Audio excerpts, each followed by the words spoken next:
Hello students, तो आज हम पढ़ेंगे क्लास 7th की पॉलिटिकल बुक। पॉलिटिकल का चैप्टर नंबर 1 ऑन इक्वलिटी को पढ़ेंगे। ठीक है, ये रहा। इक्वलिटी का मीनिंग क्या होता है आप सबको पता ही है। हिंदी में इक्वलिटी को समानता बोलते हैं। अब इसके ऊपर एक चैप्टर दे रखा है, बहुत अच्छा चैप्टर है। बस थोड़ा सा यहीं पर अपना ध्यान लगा के इसको अच्छे से पढ़िए। इक्वलिटी इन इंडियन डेमोक्रेसी क्या है? The Indian constitution recognise every person is equal. हमारे इंडियन कॉन्स्टिट्यूशन में सभी पर्सन को, चाहे मतलब कोई भी पर्सन है, एवरी सिंगल पर्सन को इक्वल माना जाता है। This means that every individual in the country, किस कंट्री का हर एक वो इंसान, चाहे वो मेल हो चाहे वो फीमेल हो, चाहे वो किसी भी कास्ट से बिलोंग करता है, चाहे इसका रिलीजन कुछ भी हो, ये चाहे वो ट्राइब्स हो या फिर वो एजुकेशन और इकोनॉमिक बैकग्राउंड से बिलोंग करता है, सबको इक्वल ही रिकॉग्नाइज किया जाता है। This is not to say that inequality ceases to exist. इसका मतलब ये नहीं है कि हमारी कंट्री में इनइक्वालिटी है, यानी जो असमानता है वो बिल्कुल खत्म हो चुकी है। इट डजंट, ऐसा बिल्कुल नहीं है। बट एटलीस्ट, लेकिन कम से कम in democratic India the principle of the equality of all persons is recognised. हमारा इंडिया डेमोक्रेटिक है, यहाँ पर सभी लोगों की इक्वलिटी के ऊपर इक्वलिटी को माना जाता है। आया बात समझ में? Why earlier no law exists to protect people from discrimination and ill treatment।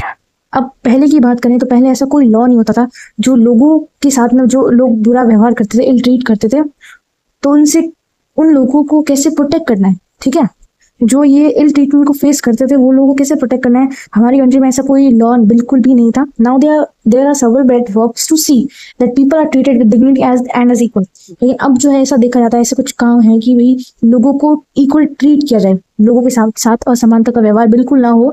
This recognition of equality include some of the following provision in the constitution. अब देखिए कि हमारे कॉन्स्टिट्यूशन में इक्वलिटी के ऊपर कुछ पॉइंट्स दे रखे हैं। फर्स्ट है that every person is equal before the law, कि कानून से पहले भी हर एक इंसान को बराबर माना जाता था। What this means is that every person, इसका मतलब है कि जो हर एक person, from the president of the country to Kanta और डोमेस्टिक वर्कर, किस कंट्री का है प्रेसिडेंट भी है अगर, तो प्रेसिडेंट से लेकर एक डोमेस्टिक वर्कर जिसका नाम दिया है कांता, प्रेसिडेंट से लेकर एक डोमेस्टिक वर्कर तक हैज टू अभी द सेम लॉज, सबके लिए एक जैसा लॉ बनाया गया है। सेकंड क्या है कि no person can be discriminated against on the basis of the religion, race, caste, place of birth और वेदर दे आर फीमेल और मेल। कि किसी भी इंसान को, चाहे वो फीमेल है चाहे वो मेल है, उसके कास्ट से, उसके रिलीजन से, ईटीसी जो भी है, उसके साथ में बुरा जो है व्यवहार नहीं किया जाएगा, उसको इक्वली ट्रीट किया जाएगा। थर्ड है every person has access to all public places including playgrounds, hotels, shops and market. की जो भी हर एक इंसान जो है पब्लिक प्लेसेस पे आराम से जा सकता है, वहां पर भी उसको रेस्ट्रिक्शंस नहीं लगाने हैं। चाहे वो प्लेग्राउंड में जाए तो आराम से घूम सकता है, चाहे वो किसी भी कास्ट का हो, किसी भी होटल में रह सकता है, किसी भी दुकान में जा सकता है, कोई भी मार्केट में आराम से घूम सकता है। इसके ऊपर कोई भी रिस्ट्रिक्शंस नहीं लगेंगे। All persons can use publicly available wells. अब जो वेल्स होते हैं, कुएं, आज के टाइम में कोई बहुत कम होते हैं, वैसे गाँव में होते हैं, लेकिन अगर कोई पब्लिकली अवेलेबल वेल्स हैं तो उसको हर एक इंसान उस कुएं को यूज कर सकता है, रोड को यूज कर सकता है। एंड बाथिंग घाट, और जो घाट होते हैं नहाने के लिए, उस जगह पर जाके हर एक इंसान उसको यूज कर सकता है। एंड फोर्थ है अनटचेबिलिटी हैज बीन एबोलिश्ड, कि जो छुआछूत वाली प्रॉब्लम बहुत ज्यादा है वो बिल्कुल भी नहीं होगी। ठीक है, the two way in which the government has tried to implement the equality that is guaranteed in the constitution is. अब देखो, दो तरीके गवर्नमेंट ने निकाले हैं कि हमारे कॉन्स्टिट्यूशन में इक्वलिटी कैसे लाई जाएगी, इसको इम्प्लीमेंट कैसे करना है, उसके दो तरीके निकाले हैं। फर्स्ट है थ्रू लॉ, पहला तो है लॉ के थ्रू। दूसरा है that through government programs. Government कुछ ऐसे प्रोग्राम रखिए, ऐसे कोई स्कीम निकाली है जिससे जो डिसएडवांटेज कम्युनिटी होती है, जिसको कोई फायदा नहीं होता, ठीक है, जो जिसका कोई फायदा नहीं होता, ऐसी कम्युनिटी जो होती है, तो उनकी हेल्प के लिए गवर्नमेंट कुछ प्रोग्राम्स हेल्प करती है, कोई स्कीम्स रखती है। There are several law in India that protect every person right to be treated equally. और हमारे इंडिया के अंदर कुछ ऐसे लॉ भी है जो हर एक पर्सन के राइट्स को प्रोटेक्ट करती है और उसको इक्वल ट्रीट देने के लिए आगे आती है। इन एडिशन टू लॉज, और अगर हम लॉज की बात करें, the government has also set up several schemes to improve the life of communities and individuals who have been treated unequally for several centuries। अब देखें इसमें क्या लिखा है कि अगर हम लॉ की बात करें तो गवर्नमेंट ने ऐसे कुछ स्कीम जो है इम्प्रूवमेंट लाया है उस स्कीम्स में, जिसमें ऐसी कम्युनिटीज के लोग जिनके साथ काफी समय से, पिछले काफी सेंचुरीज में जिन लोगों के साथ में बुरा व्यवहार हुआ है, तो गवर्नमेंट ऐसी स्कीम लाया कि उनके साथ इन फ्यूचर अब कोई भी इल ट्रीटमेंट बिल्कुल भी नहीं होगा। This schemes are to ensure, और ये स्कीम्स से बनाई गई है ताकि ग्रेटर अपॉर्चुनिटी फॉर पीपल, ताकि लोगों को ज्यादा से ज्यादा अपॉर्चुनिटी मिल सकती है who have not had this in the past. मतलब उन लोगों को ये अपॉर्चुनिटी मिलेगी जिनको पास्ट में ऐसी कोई भी ज्यादा सुविधा वगैरह नहीं मिली थी। Okay, understood. One of the step taken by the government include the mid day meal scheme. सबसे पहली स्कीम तो आई है मिड डे मील स्कीम। ये बहुत अच्छा स्टेप लिया था गवर्नमेंट ने। This referred to the program introduced in all government elementary schools to provide children with cooked lunch। अब इस मिड डे मील स्कीम में क्या होता है कि जो ये जो मिड डे मील स्कीम है, जितनी भी गवर्नमेंट स्कूल्स हैं उसके अंदर लगी होती है मिड डे मील स्कीम, इसमें बच्चों को अच्छा और एकदम हेल्दी खाना है वो प्रोवाइड करवाया जाता है। तमिलनाडु जो है पहला स्टेट बना है इंडिया का, याद रखें, Tamil Nadu was the first state in India to introduce this scheme. सबसे पहले ये स्कीम तमिलनाडु में लगी थी। कब लगी थी? And in 2001 the supreme court asked all state government to begin this program in the school within 6 month. और 2001 में सुप्रीम कोर्ट ने जो है गवर्नमेंट स्टेट गवर्नमेंट स्कूल ये बोला कि ये प्रोग्राम जो है आप आगे वाले 6 महीनों के अंदर सभी स्कूल में लागू कर दें, ताकि हर एक बच्चे को उसका जो है बेनिफिट मिल सके। Okay, this program has had many positive effects. और इस प्रोग्राम से है बच्चों को बहुत फायदा होता है। ऐसे कुछ पॉजिटिव इफेक्ट्स भी दिखे हैं। These include the fact that more poor children, अब देखो क्या है कि जो बच्चे ज्यादा गरीब है, have begin enrolling and regularly attending school. खाने के चक्कर में ही भले वो बेचारे रोज स्कूल आने लगे और उनको अच्छा खाना भी मिल जाए। ठीक है, teachers reported that earlier children would often go home for lunch and then not return to school, but now with the midday meal being provided in school their attendance has improved। तो वहाँ के जो teachers हैं school के, उन्होंने भी चीज़ notice की है कि बच्चे खाने जब लंच होता था स्कूल में तो बच्चे अपने घर चले जाते थे और वापस नहीं आते थे। ठीक है, लेकिन जब से गवर्नमेंट ने मिड डे मील स्कीम को जो है चालू किया है, तब से उनकी अटेंडेंस में इंप्रूवमेंट आया है। और वो बच्चे जो हैं, जैसे स्पिक में देखें, बच्चों को मिड डे मील मिल रहा है, खाना वगैरह चीज़ मिल रहा है, तो बच्चों को इसके बहुत से बेनिफिट है कि बच्चों को अच्छा खाना मिल रहा है, बच्चों की पढ़ाई रेगुलर हो रही है और इंप्रूवमेंट हो रहा है इनके अटेंडेंस में। ठीक है, उनका पढ़ाई में मन लग रहा है, स्कूल डेली आने लगे हैं। ठीक है, तो ये कुछ स्कीम गवर्नमेंट ने इसलिए बनाई है ताकि स्कूल बच्चों को जो है एडवांटेज हो, बच्चों को बहुत सारा एडवांटेज हो, बहुत फायदा हो।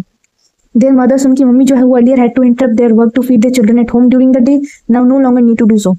उनकी मम्मी को भी जो है बच्चों को खाना खिलाने के लिए काम करना बहुत ज़्यादा बहुत सारा, तो अब जो है एक टाइम का भी खाना जो है स्कूल मिल जाता है बच्चों को, तो उनकी मम्मी भी थोड़ा उनके ऊपर भी जो बर्डन है वो अब लो हो गया है। This program has also help reduce caste prejudice because children of all caste in the school eat this meal together. अब इस प्रोग्राम का एक और बहुत बड़ा बेनिफिट क्या है कि इसमें सभी कास्ट के बच्चे हैं, स्कूल तो आते हैं। ठीक है, और खाना भी वो एक साथ मिल के खाते हैं, तो इससे क्या होता है उनमें जो भेदभाव बिल्कुल होगा ही नहीं। छोटी उम्र से वो साथ में बैठ के खाएंगे, जब वो बड़े होंगे बच्चे तो उनमें कोई भेदभाव वाला कोई चीज़ होगी ही नहीं, क्योंकि उनको पता है कि छोटे थे हम, तब से हम सब एक साथ बैठ के हम लोगों ने खाना वगैरह खाया है, तो जब वो बड़े होंगे तो वो बिल्कुल भेदभाव नहीं करेंगे। तो ये भी गवर्नमेंट ने ये स्कीम इसको देख के बनाई है। दूसरा क्या है, and in quite a few place Dalit women have been employed to cook the meal. और कुछ जगहों पर जो है दलित वुमेन जो होती है वो है लगाई जाती है खाना बनाने के लिए। अब दलित वुमेन खाना बना रही है और सब बच्चे हैं अलग अलग कास्ट के साथ में बैठ के खा रहे हैं, तो अगर हर स्कूल में ये स्कीम होगी, चाहे मतलब गवर्नमेंट स्कूल्स में, तो कोई भेदभाव होगा ही नहीं इन फ्यूचर में भी। The mid day meal program also help reduce the hunger of poor students who often come to school and cannot concentrate because their stomach are empty। और कुछ बच्चे होते हैं बेचारे बहुत गरीब, तो सुबह स्कूल तो आते हैं लेकिन कुछ खा पी के नहीं आते हैं। ठीक है, तो भूखे पेट जो है उनका पढ़ाई में ध्यान भी नहीं रखता था बिल्कुल भी, तो ये स्कीम उनके लिए बेनिफिट करके गई है। स्कूल आएंगे, दोपहर में लंच मिलेगा तो पेट उनका अच्छे से भर जाएगा, पढ़ाई में उनका मन लगना स्टार्ट हो जाएगा। ठीक है ना, तो ऐसे बच्चों की पढ़ाई भी कंटिन्यूसली चलती रहेगी, खाना भी मिलता रहेगा और बहुत से बेनिफिट भी इनको होते रहेंगे। While government program play an important role in increasing equality of opportunity. अभी जो गवर्नमेंट ऐसे प्रोग्राम बनाती है, इससे क्या होता है, इक्वलिटी मतलब अपॉर्चुनिटी बनती है, इससे इंक्रीज होती है इक्वलिटी ऑफ अपॉर्चुनिटी। आ रही बात समझ में कि लोगों में मतलब बच्चों में ऐसा मन में एक चीज बैठ जाती है कि भाई हम सब इक्वल हैं, हम में से कोई भी ऐसा नहीं है कि अलग अलग कास्ट का है, उनको कोई ऐसा चीज समझ में नहीं आएगी, उनके लिए सब इक्वली माने जाएंगे। ठीक है, there is much that still needs to be done, और अभी बहुत कुछ है जो करना बाकी है। While the mid day meal program has help increase the enrollment and attendance of poor children school. अब इस मिड डे मील प्रोग्राम ने क्या किया है कि बच्चे हैं उनकी जो अटेंडेंस है वो अच्छी खासी हो गई है, स्कूल में वो बढ़ने लगी है, बहुत फायदा हो रहा है उनको। दूसरा, there continues to be a big difference in a country between school that the rich attend and those that the poor attend. और जो है अमीर गरीब का जो भेदभाव है वो भी धीरे धीरे हमारी कंट्री में दूर हो जाएगा। Even today there are several school in the country, और आज के टाइम में इस कंट्री में, हमारी कंट्री इंडिया में, कुछ ऐसी स्कूल हैं in which Dalit children are discriminated against and treated unequally, जहाँ पर दलित चिल्ड्रन जो होते हैं, दलित बच्चे होते हैं, उनके साथ बहुत बाकी वाले बच्चे भेदभाव करते हैं, इल ट्रीट करते हैं उनको। ठीक है, और these childrens are forced into unequal situation in which their dignity is not respected. और उनको ऐसा कुछ काम दिया जाता है जिससे उनकी जो है मतलब उनका जो रिस्पेक्टेड मतलब उनकी इज्जत की जाती है। आई बात समझ में? तो ऐसे कुछ आज भी है स्कूल जहाँ पर ऐसे बच्चों के लिए बहुत सी परेशानियां खड़ी कर रखी हैं दूसरे बच्चों ने। This is because people refuse to think of them as equal even though the law require it. लोग है ना, लॉ बन गया है, गवर्नमेंट ने स्कीम्स चालू करी है, प्रोग्राम चालू करी है, कुछ भी करा है, लेकिन आज भी अगर ऐसा कर रहे हैं लोग तो ये बहुत गलत कर रहे हैं। लोगों को इसके ऊपर बिल्कुल बहुत ज्यादा सोचने की जरूरत है अभी भी। One of the main reason for this is that attitude change very slowly, sorry attitude change very slowly. Main reason क्या है कि लोगों में एटीट्यूड होता है जो तुरंत नहीं जाता है, उसको जाने में बहुत टाइम लगता है। तो उनके मन में जो भेदभाव काफी सालों से है, अब गवर्नमेंट स्कीम बनाएंगी, प्रोग्राम बनाएंगी, तो गवर्नमेंट की स्कीम प्रोग्राम बनाने से क्या होगा, लोगों का एटीट्यूड तो जाने में टाइम लगता है ना।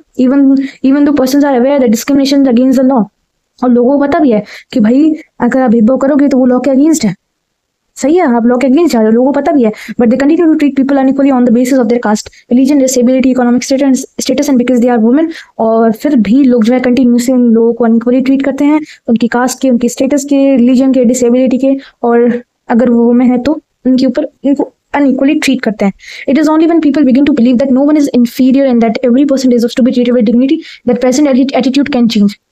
देखिए, ये अगर लोगों का एटीट्यूड चेंज हो जाए ना तो कोई भेदभाव रहेगा ही नहीं हमारी कंट्री में, बिल्कुल भी नहीं रहेगा।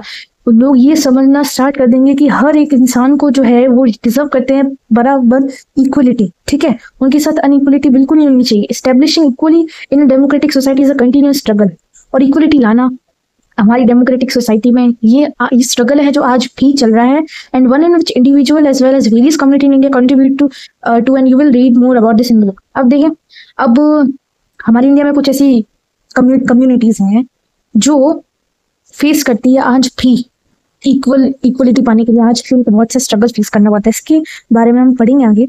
Issue of equality in other democracies, अब ये बहुत अच्छा टॉपिक है, इसके पढ़ते हैं। You are probably wondering whether India is the only democratic country in which there is a inequality and where the struggle for equality continue to exist। अब देखिए, आपको ये लगता है कि इंडिया पूरे वर्ल्ड में पहली कंट्री डेमोक्रेटिक है जहां पर इनइक्वलिटी होती है, या फिर और जहां पर लोगों को इक्वलिटी पाने के लिए बहुत स्ट्रगल करना पड़ता है? क्या लगता है आपको? The truth is that in many democratic countries around in the world, लेकिन सच क्या है कि बहुत सी ऐसी डेमोक्रेटिक कंट्रीज होती है हमारे वर्ल्ड में, the issue of equality continue to be the key issue around which community struggle, और वहां पर भी ये इशू रहता है, इक्वलिटी के लिए लोगों को बहुत से स्ट्रगल करना पड़ता है। लाइक एग्जांपल में यूएसए में, यूनाइटेड स्टेट ऑफ अमेरिका में, the African Americans whose ancestors were the slaves who were brought over from Africa continue to describe their life today as largely unequal. अब Africa के लोग black होते हैं, American के white होते हैं, तो ब्लैक एंड व्हाइट पीपल में बहुत सारे इन्होंने वो किया है, अनइक्वली मतलब इनइक्वलिटी फेस करी है, ठीक है। जैसे कि अमेरिकन्स क्या होते थे, अमेरिकन एंसेस्टर्स जो होते थे ना, वो अफ्रीका से लोगों को लेके आते थे और अपना स्लेव बनाते थे। स्लेव का मतलब होता है गुलाम, ठीक है, और उनकी लाइफ को मतलब कुछ भी नहीं समझते थे, उनके साथ प्योर बिल्कुल भी अनइक्वल बिहेव करते थे। और आज नहीं, this despite the fact that there was a movement in the late 1950 to push for equal right for African Americans, और 1950 के आसपास कुछ मूवमेंट चलाए गए थे ताकि उनको भी इक्वल राइट्स मिल सके। प्रायर टू दिस, इससे पहले African American were treated extremely unequally in the US and denied equality through law. US के अंदर अफ्रीकन अमेरिकन जो है बिल्कुल अनइक्वलिटी ट्रीट की जाते थे, ठीक है, और उन्होंने जो है जो लॉ बनाया था इक्वलिटी का, उसको एक्सेप्ट करने से भी बिल्कुल मना कर दिया। फॉर एग्जांपल है, व्हेन ट्रैवलिंग बाय बस, जैसे बस से ट्रैवल कर रहे हैं, they either had to sit at the back of the bus और get up from their seat whenever a white person wished to sit. अब इसमें क्या है कि जैसे बस में कोई ट्रैवल कर रहा है ब्लैक पर्सन, और वो आगे बैठा है चाहे सीट के, चाहे वो पीछे बैठा है, लेकिन जब अगर कोई व्हाइट पर्सन आया है उसको बैठना है सीट पे, तो उस दूसरे वाले को तुरंत खड़ा हो जाना है और अपनी सीट को उसको दे देना है। जैसे रोजा पार्क करके कोई है, वो एन अफ्रीकन अमेरिकन वुमन है, tired from a long day at work, पूरे दिन काम से थकी आ रही। She refuse to give up her seat on a bus to a white man. उसने एक व्हाइट मैन को अपनी सीट देने से मना कर दिया। ये है बात 1 December 1955 की। Her refusal that this started a huge agitation against the unequal way in which African American were treated and which came to be known as a civil rights movement। जैसे ही उसने मना किया, वो दिन मतलब बहुत बड़ा हंगामा उठा लिया उन लोगों ने। अफ्रीकन अमेरिकन जो है मतलब उन्होंने ऐसे उन्होंने ऐसे सोचा नहीं था कि ऐसे मुझे कैसे मना कर दिया ऐसे देने से वो सब कुछ। धीरे धीरे इसको एक मूवमेंट बना लेते हैं, civil rights movement. The civil right act of 1964 का सिविल राइट एक्ट है, prohibited discrimination on the basis of race, religion और नेशनल ओरिजिन। ये किसके ऊपर बेस करता है? रेस के ऊपर, रिलीजन और नेशनल ओरिजिन के ऊपर। ये इंपॉर्टेंट है। It is also stated that all schools would be open to African American children and that they would no longer have to attend separate schools specially set up for them। और दूसरा एक ये बात रखी इन्होंने कि African और American बच्चों के लिए एक ऐसी स्कूल खोली जाए जहां पर सिर्फ उन बच्चों को पढ़ाया जाए, ठीक है। उनके लिए कोई भी अलग सी स्कूल सेटअप होनी चाहिए। एक सेकेंड,